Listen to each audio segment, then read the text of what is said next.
Gamification is the use of techniques that are popular in games to bring people in and to keep them engaged in a computing application, such as a game.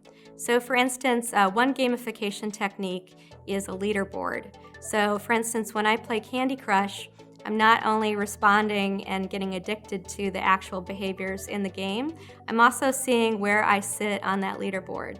I'm naturally competitive and I want to be number one. And a lot of people are the same way.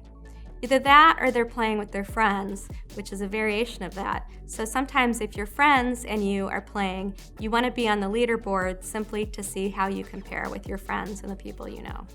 So that's one technique that's very popular that can be used outside of a game.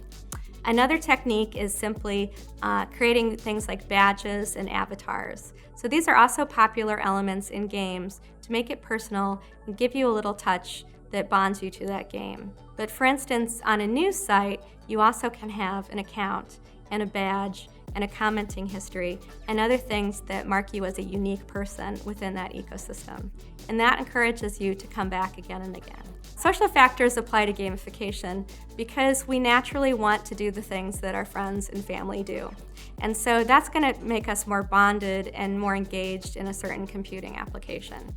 And that also applies when we're doing security training. We're trying to teach people what they need to be cyber secure and try to get them to actually engage with tools such as two-factor authentication. You can think too of the influence when people don't like something that you want your users to do. For instance, undergraduates at my university really do not like using two-factor authentication with their email or to get into systems such as Canvas to get access to their course materials. And they spread tales such as, oh, I knew a girl who got locked out of her university dorm room because she didn't have her phone and the lock didn't work. These things, which I kind of doubt are 100% accurate, but these folk tales, or folk wisdom as we call it, spread within a social group, and it can actually discourage people from adopting the behaviors that we want them to adopt. What factors drive the most behavioral change is something that we haven't actually settled on yet. We're still investigating whether social influence, for instance, versus individual differences can make more of a difference in actually transforming people's behavior. We are investigating not just creating educational games, for instance, but there's a category of serious game called a transformational game. And there are some persuasive techniques that you can use to try to nudge behaviors. And so, going back to the theme of this conference, a behavioral nudge is a really small thing that you can do or create in your computing system, but that could have a big impact.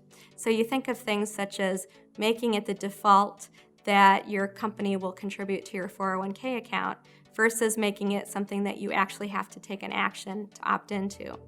So we're looking at things like that. If we can design these small behavioral nudges to make what we want users to do as the default, that could actually make a big difference in people's behaviors.